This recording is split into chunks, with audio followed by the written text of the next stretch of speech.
This is Frankfurt, Germany. 50 years after the Bank of England opened its doors, a goldsmith named Amschel Moses Bauer opened a coin shop, a counting house, in 1743. And over the door he placed a sign depicting a Roman eagle on a red shield. The shop became known as the Red Shield Firm, or in German, Rothschild. When his son, Amschel Meyer Bauer, inherited the business, he decided to change his name to Rothschild. Amschel soon learned that loaning money to governments and kings was more profitable than loaning to private individuals. Not only were the loans bigger, but they were secured by the nation's taxes. Mayer Rothschild had 5 sons. He trained them all in the skills of money creation, then sent them out to the major capitals of Europe to open branch offices of the family banking business. His first son, Amschel Meyer, stayed in Frankfurt to mind the hometown bank. His second son, Solomon, was sent to Vienna. His third son, Nathan, was clearly the most clever. He was sent to London at age 21 in 1798, 100 years after the founding of the Bank of England.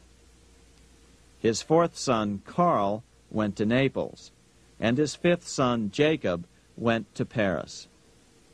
In 1785, Mayer Amschel moved his entire family to this larger house, a 5-story dwelling he shared with the Schiff family.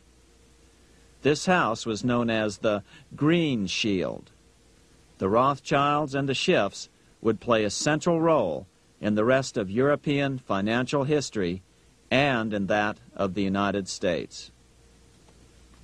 The Rothschilds broke into dealings with European royalty here at Wilhelmshof, the palace of the wealthiest man in Germany, in fact, the wealthiest monarch in all Europe, Prince William of Hesse-Kassel. At first, the Rothschilds were only helping William speculate in precious coins. But when Napoleon chased Prince William into exile, he sent £550,000, a gigantic sum at that time, to Nathan Rothschild in London with instructions for him to buy consols, British government bonds, also called government stock. But Rothschild used the money for his own purposes. With Napoleon on the loose, the opportunities of wartime investments were nearly limitless. William returned here sometime prior to the Battle of Waterloo in 1815. He summoned Rothschild and demanded his money back. The Rothschilds returned William's money with the interest the British consuls would have paid him had the investment actually been made. But the Rothschilds kept all the past profits they had made using William's money. Nathan Rothschild later bragged that in the 17 years he'd been in England, he'd increased his original £20,000 stake given to him by his father by 2,500 times. By cooperating within the family, the Rothschilds soon grew unbelievably wealthy. By the mid-1800s, they dominated all European banking and were certainly the wealthiest family in the world.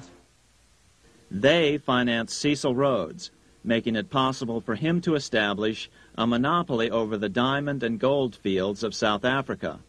In America, they financed the Harrimans and railroads, the Vanderbilts and railroads and the press, and Carnegie in the steel industry, among many others.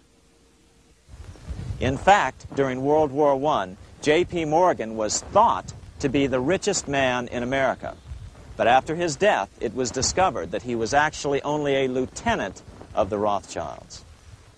Once Morgan's will was made public, it was discovered that he owned only 19% of J.P. Morgan companies. By 1850, James Rothschild, the heir of the French branch of the family, was said to be worth 600 million French francs, 150 million more than all the other bankers in France put together. He built this mansion called Ferrier, just east of Paris.